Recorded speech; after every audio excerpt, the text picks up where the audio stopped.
आपको लगता है सीडीएस एक आसान एग्जाम है?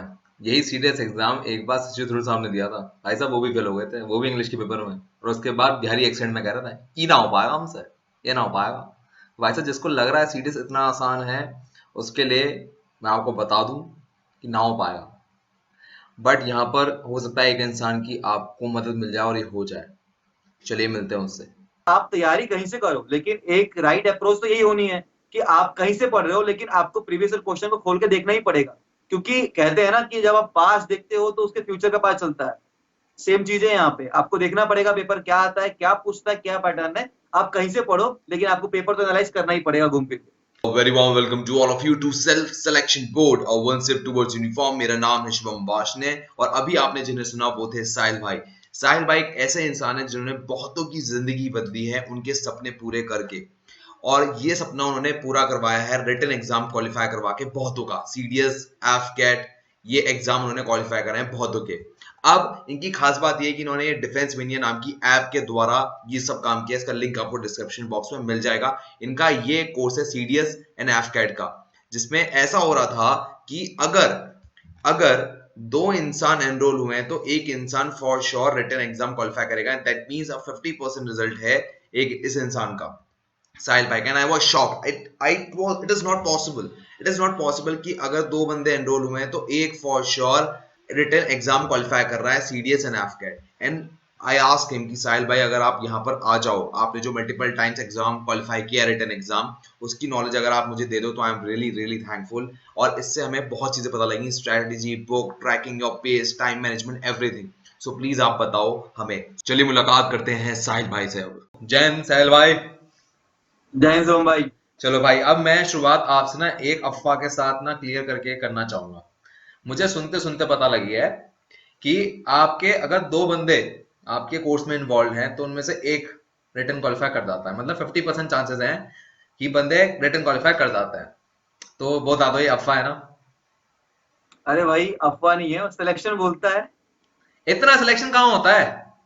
सुपर 30 चला रहे हो क्या आप अपनी? नहीं भाई, सुपर 30 नहीं चला रहे हैं, बट उससे कहीं कम भी नहीं है हम। मतलब मेहनत तो कर ही रहे हैं। नहीं नहीं, मुझे विश्वास नहीं हो रहा। ये ऐसा नहीं हो सकता। अबे इतना कहीं नहीं आता सिलेक्शन साहिल भाई, आप समझो ना। इतना सिलेक्शन कहीं नहीं आता है। It's not possible. कोई कोचिंग इंस्टीट्यूट नहीं दे सकता।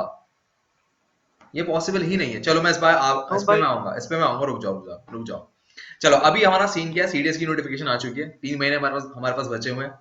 एफकेट भी हमारे पास 1 महीने में आने वाला है, ठीक है। अभी हम बात करेंगे कि उसकी तैयारी करनी कैसे है। हाईलाइट में मैं सीडीएस लेके चलूंगा आप। देखो भाई, सबसे पहली बात यह है सीडीएस के साथ कि समय कम है। तो मेरे हिसाब से क्रैश कोर्स में हर कोचिंग इंस्टीट्यूट 12 से 15 घंटे पढ़ाता है। तो इसका मतलब 12 से 15 घंटे पढ़ना ही होगा। अब इसके अलावा कोई चांस नहीं है हमारे पास, राइट? मतलब इसके अलावा कोई ऑप्शन नहीं है हमारे पास। सोम भाई, मुझे लगता है कि अगर इंसान 3 से 4 घंटे भी दे रहा है ना, और 3 महीने का मतलब 90 दिन भी होता है, तो वो इजीली आराम से क्वालिफाई कर लेगा आपके सीडीएस एग्जाम को। नहीं हो सकता। पॉसिबल ही नहीं है। पॉसिबल ही नहीं है। GS, polity, economy, geography, science, current affairs, 5 तो यही सब्जेक्ट हो गए। सेंसस भी मिला लो छोटा छोटा, स्टैटिक्स मिला लो, डिफेंस की स्टैटिक्स मिला लो। उसके बाद अगर क्लासिक डांस और ये सब चीजें होती हैं इनको भी मिला लो। 9 टॉपिक्स हो गए। 9 टोटल, 9 उंगली पे गिन रहा हूँ, 9 टॉपिक्स, ठीक है। 9 टॉपिक्स। अब इसके अलावा मैथ्स हो गया। मैथ्स बहुत वास्ट है, समझ लो मेरी बात।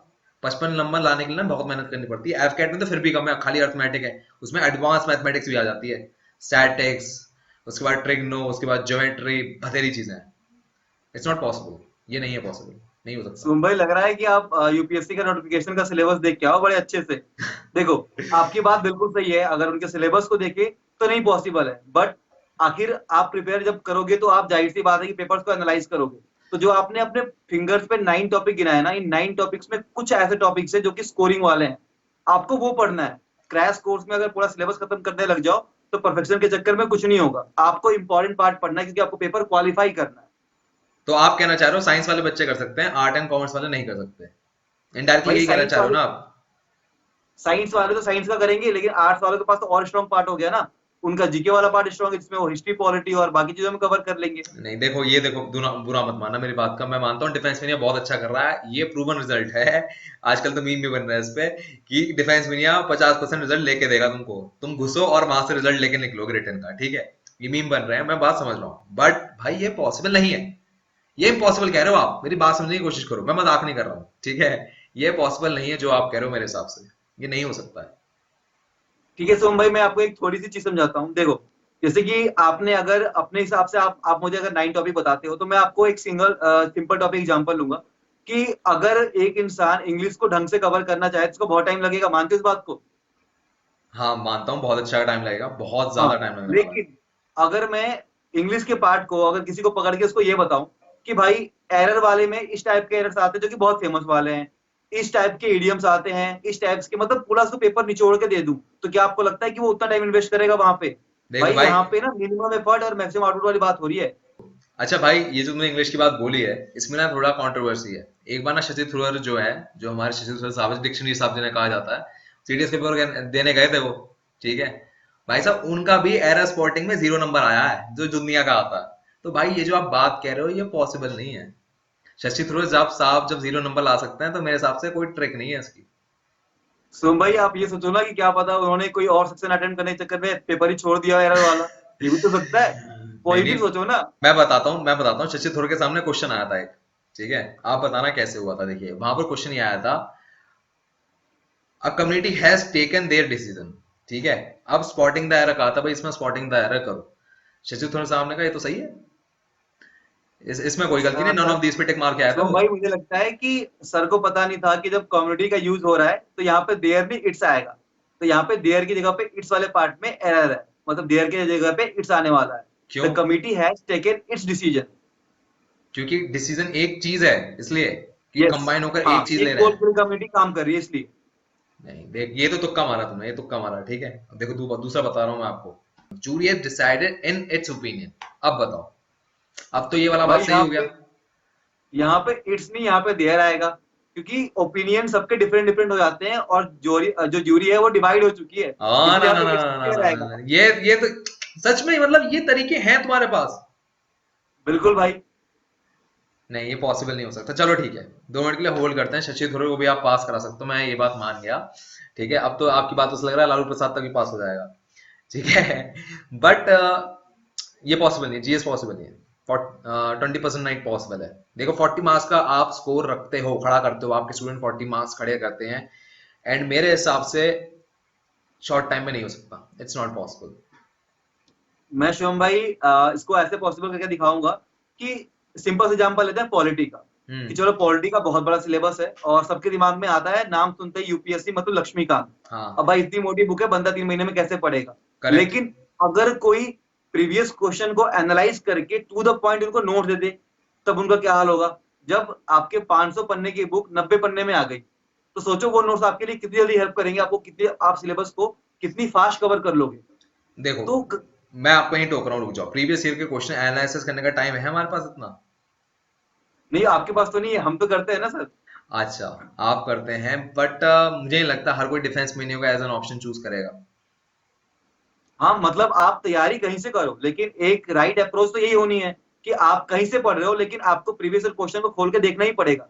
क्योंकि कहते हैं ना कि जब आप पास्ट देखते हो तो उसके फ्यूचर का पता चलता है।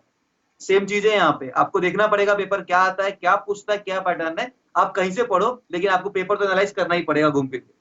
ठीक है, आपका एक स्टूडेंट है अतुल, ठीक है। आपको ज्वाइन करने से पहले उसने एक भी एग्जाम क्वालिफाई नहीं कर पाता सीडीएस एफटेट का। यू एम्फसाइज की मॉक टेस्ट दे, मॉक टेस्ट दे, मॉक टेस्ट दे, और तू निकाल देगा। ये क्या चक्कर है? What is the reason behind this mock test? क्या है ये? शिवम भाई, मॉक टेस्ट का रीजन ये है कि बैच में कोर्स में बहुत सारे बच्चे होते हैं, लेकिन उनकी परफॉर्मेंस में हमें तब पता चलता है जब वो कोई टेस्ट अपीयर करते हैं।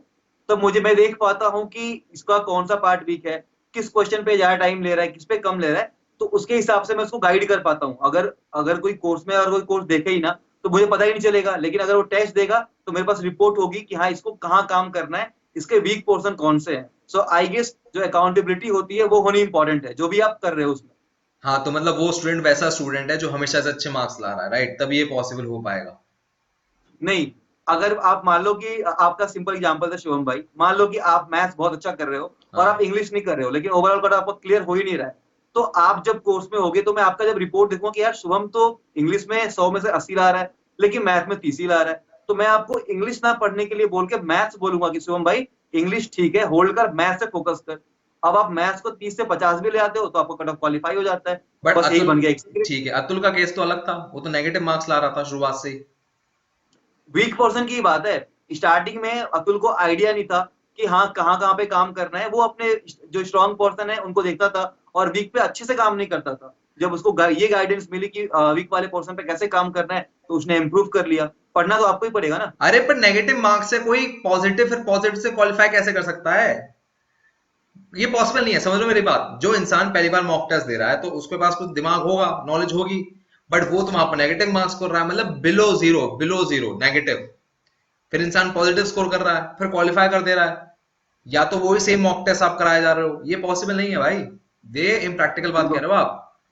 भाई बात केवल अतुल की नहीं है, बात तो मतलब हर एस्पिरेंट की है। अगर आपके कम मार्क्स आ रहे हैं और आपको आपकी रैंक पता चल रही है कि यार मेरे 500 में मेरा 400 प्लस में तो मेरा रैंक आ रहा है, तो कहीं ना कहीं टेस्ट को ना सही करने की मतलब जो आपके अंदर जील होती है ना वो बढ़ते जाती है कि यार मेरा भी रैंक ऊपर है, मेरा भी नाम और लोग पढ़े।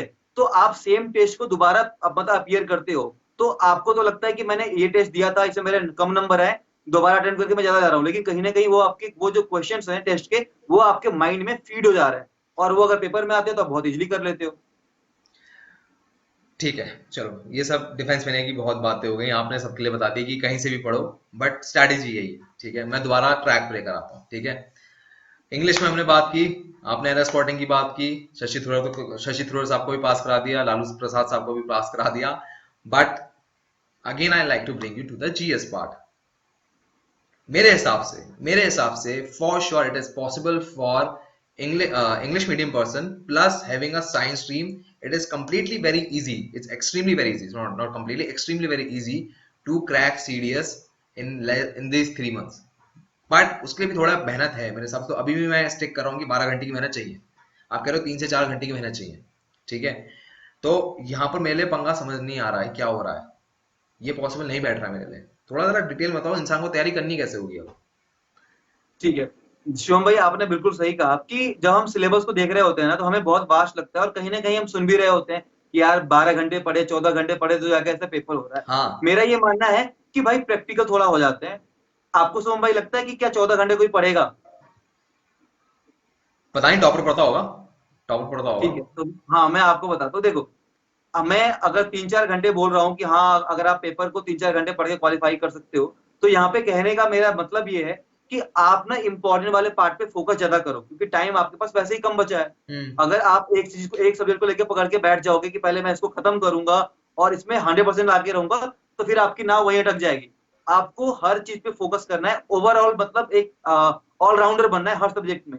आपने साइंस की बात कही कि साइंस के बच्चों को साइंस सब्जेक्ट से बेनिफिट मिल जाएगा, लेकिन आर्ट्स वाले बच्चे आपको दे देखना ना कि साइंस तो 10th तक की आती है, फिजिक्स केमिस्ट्री बायो 10th की आती है जो कि बहुत बेसिक होती है। तो अरे वो जो, आर्ट्स के बच्चे एक मिनट रुको रुको, होल्ड ऑन, जो आप कह रहे हो सिलेक्टिव पढ़ने पे 20-80% रूल पढ़ने पे, अरे तो पेपर थोड़ा लीक हो रहा है। पेपर लीक होगा तभी तो पता होगा क्या पढ़ना है।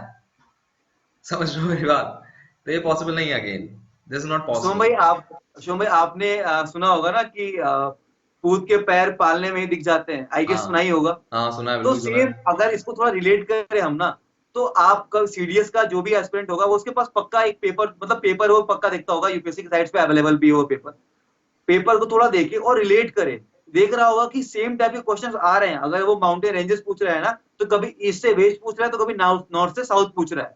अगर हवाएं पूछ रहा है कि कौन किस साइड से किस साइड बहती है तो डायरेक्शन को चेंज कर दे रहा है। तो इसका मतलब ये है कि जो इंपॉर्टेंट पॉइंट्स है वहां पे आपको फोकस करना पड़ेगा। भाई यूपीएससी क्वेश्चंस वहीं से उठा रहा है, जो डार्क वाला पार्ट है ना उस पर लोग कम फोकस कर रहे हैं। तो अगर आपके पास टाइम बचता है तो जो एक्स्ट्रा वाला पोर्शन उसको तो कवर करो, लेकिन अगर अभी जा रहे हो तो आप अभी ओवरऑल उन चीजों में फोकस करो जो जिससे हमेशा क्वेश्चंस आते हैं। मतलब पॉलिटी में अगर बात करें तो सेंटर स्टेट रिलेशनशिप करे, डीपीएसपी करे, फंडामेंटल लाइज करे, फंडामेंटल ड्यूटीज करे। अगर मैथ्स की बात बिल्कुल कर रहा है तो अर्थमेटिक्स करके जाए, ज्योमेट्री ट्रिग्नोमेट्री ना करके जाए कि समय बहुत बर्बाद होगा। अगर ज्योग्राफी की बात कर रहे हैं तो इंडियन ज्योग्राफी करके जाए, ना कि वर्ल्ड ज्योग्राफी और बाकी ज्योग्राफी करके जाए। यही कहना चाह रहे हो आप? आपने शुभम भाई थोड़ा सा एक मिक्स मिक्स आइडिया दिया, मैं थोड़ा सा को क्लियर कर देता हूँ। ठीक है, हाँ। आपने मैथ से बात करते हैं, जैसे कि मैथ्स मेरा फेवरेट है, तो मैथ में अब ये सीन है भाई कि अर्थमेटिक आप कह रहे हो। देखो मैं अर्थमेटिक, अब सबको पता है कि कहीं ना कहीं वेटेज थोड़ा ऊपर नीचे होता है, दोनों का ही इतना फर्क होता है, लेकिन अर्थमेटिक कहने का मतलब ये है कि अर्थमेटिक में चल जाता है आपका जुगाड़। हाँ। अब आप अर्थमेटिक में ना अगर आप पढ़ रहे हो ना तो आपका दिमाग काम करता है, प्रैक्टिस किया आपने तो आप जुगाड़ से आपके आंसर आ जाते हैं, और कहीं ना कहीं ये चीज एडवांस मैथ में नहीं लग पाती है। इसीलिए हाँ। मैं बार बार कहता हूँ कि भाई अगर मैथ्स गोल है तो अर्थमेटिक तो पहले करो, क्योंकि वहां पे अगर क्वेश्चन नहीं बन रहे तो जुगाड़ कर लोगे। एडवांस मैथ में थोड़ी सी आपको मेहनत तो लगेगी। अगर ट्रिग्नोमेट्री है तो फॉर्मूला आपको याद होने चाहिए, ज्योमेट्री है, मेंसुरेशन है, थोड़े फॉर्मूला आपको आने चाहिए। तो इसीलिए फोकस तो अर्थमेटिक पे रखो। Same in case of geography, आपने कहा इंडियन, बहुत अच्छी बात कही। इंडियन ज्योग्राफी से बहुत क्वेश्चंस आते हैं। उसके बाद जो आपका यूनिवर्स वाला पार्ट हो गया, आपने इंडियन पढ़ा, अब आप देख रहे हो कि यार यूनिवर्स में प्लैनेट्स को लेके कुछ ना कुछ पूछ लिया उन लोगों ने, तो आप कहीं ना कहीं अपनी ना पैनी नजर इन सब पे रखो। फोकस अपना मेन इंपॉर्टेंट पॉइंट पे रखो, लेकिन आपकी आंखें खुली होनी चाहिए। और इसका एक ही तरीका है कि आप पढ़ाई के साथ प्रैक्टिस करो। एक मिनट, पढ़ाई के साथ मॉक टेस्ट करो, आप कहना ये चाह रहे हो? बिल्कुल बिल्कुल। Okay, now let me one thing, मैं एक बार एक चीज और कोरिलेट करना चाहूंगा। मतलब जब इंसान मॉक टेस्ट करता है, गलती देखता है, उसका एनालिसिस करता है, तो उसको रट जाता है। तो उसने कोई यूनिवर्स का क्वेश्चन देखा होगा ज्योग्राफी का, तो उसके दिमाग में बैठ गया होगा कि which is the hottest planet, which is the coldest planet, तो वो तभी रट जाएगा उसको, और वो उसके दिमाग में फीड हो जाता है ऑटोमेटिकली। ये मेरा पर्सनल ओपिनियन है मॉक टेस्ट करने का। बिल्कुल बिल्कुल। ओके, तो यही एक रीजन बनता है कि नंबर नेगेटिव से जीरो, जीरो से पॉजिटिव, और पॉजिटिव से क्वालिफाइंग तक पहुंच जाते हैं। Exactly exactly exactly.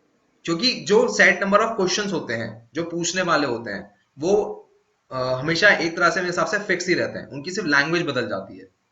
बिल्कुल। ओके, फेयर इनफ, ठीक है। अभी भी कहानी खत्म नहीं हुई है। इंग्लिश, मैं अगेन दोबारा इंग्लिश पे ला रहा हूँ मैं, ठीक है। सो शशि थरूर साहब को आप पास करा दोगे, लालू प्रसाद साहब को भी पास करा दोगे, but they are something called vocabulary, ठीक है। अब यहाँ तो या तो कंप्लीटली तुम शशि थरूर हो तभी हो सकता है, या डिक्शनरी लेके तुम एग्जाम में बैठ जाओ तो हो सकता है। क्योंकि नॉर्मली जो स्ट्रैटेजी यूपीएससी वालों को बताई जाती है, वो बताई जाती है कि तुम दा हिंदू पढ़ो रोज।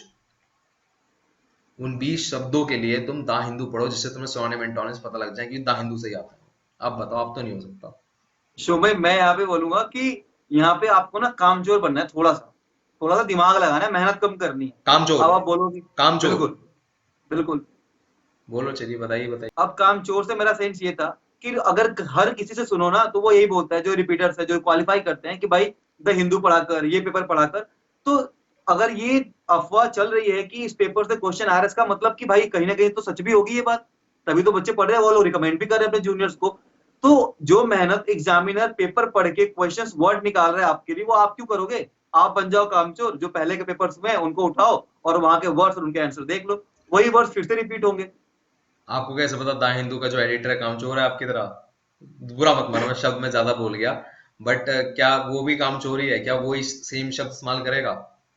नहीं, बिल्कुल नहीं करेगा, लेकिन आपको ये भी सोचना पड़ेगा कि छोटे छोटे एग्जाम जो होते हैं वो चार चार शिफ्ट, अगर हम डिफेंस की बात ना करें तो चार चार शिफ्ट में होते हैं, और इतने सारे बच्चे, आपको क्या लगता है कि इतने सारे वर्ड्स नए जनरेट हो रहे होंगे? अगर इनके एक महीने का पेपर के सारे शिफ्ट जोड़ दो, सारे डिक्शनरी के वर्ड्स पार हो जाएंगे भाई। इसका मतलब ऑप्शन ही नहीं बचता। वर्ड्स तो रिपीट होते ही हैं, बार बार रिपीट होते हैं, तो आपको उन वर्ड्स पे अपनी नजर रखनी पड़ेगी जो कि फेमस फेमस है, जो रिपीट हो रहे हैं। मतलब आप कह रहे हो जो बाकी एग्जाम्स हो रहे हैं यूपीएससी के रिगार्डिंग या एसएससी के, तो आप वहां से सारे क्वेश्चन उठा ले रहे हो जो उस ईयर में हो रहे हैं, एग्जैक्ट, और उनको आप प्रेजेंट कर दे रहे हो तो अपनी तैयारी में, और वहां से फंस जा रहे हैं क्वेश्चन। बिल्कुल। इसमें बहुत मेहनत लगेगी मेरे हिसाब से, सारे पेपर निकालो, सब कुछ करो, या तो कहीं से मिल जाए तो बात अलग है।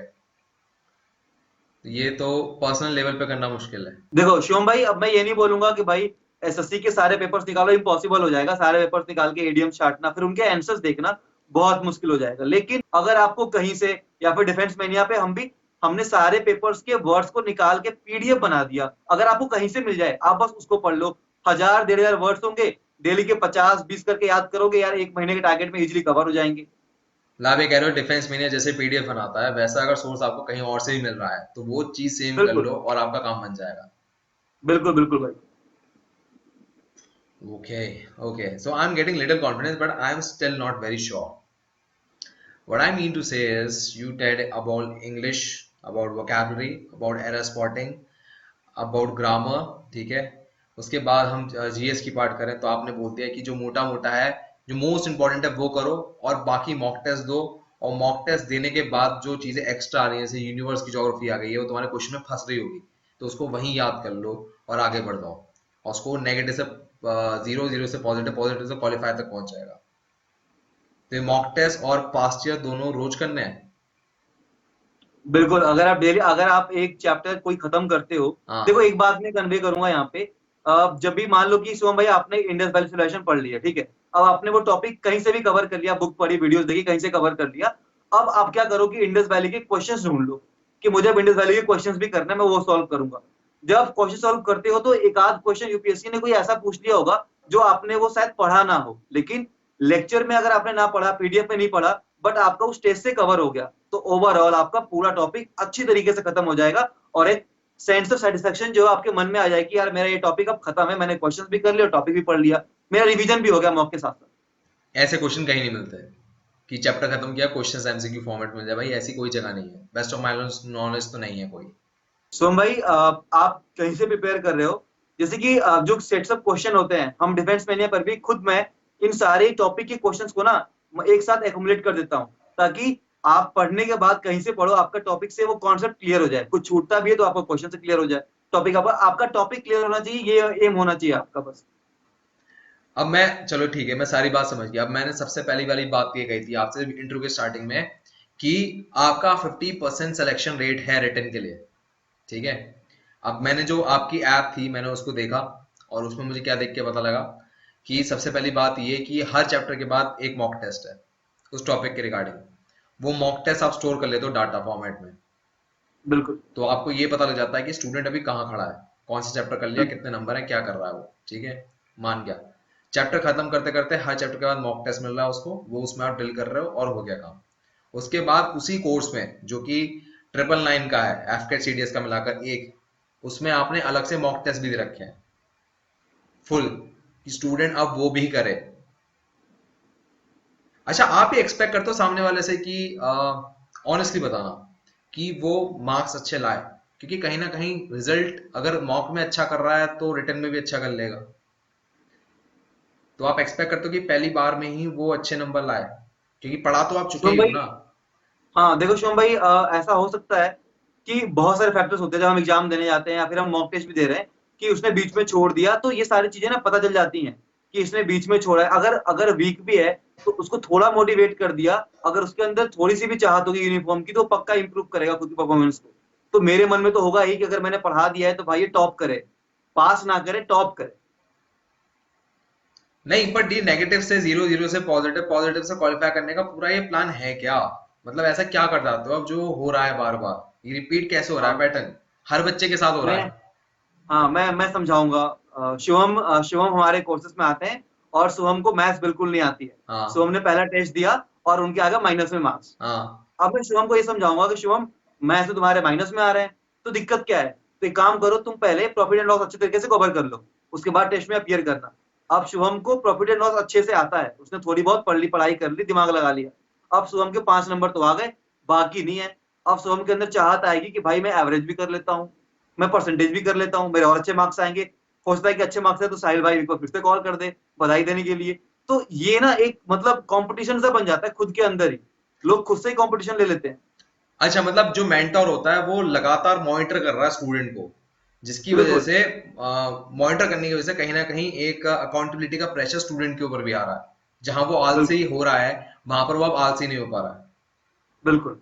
बट आप समझ के देखो, आपकी क्लास में कम से कम 600 बच्चे होते हैं ऑनलाइन कोर्स में, और 600 आप कनेक्ट करते हो, मुझे इतना टाइम दे पाते हो? 5-5 मिनट ही दे पाते होगे आप तो।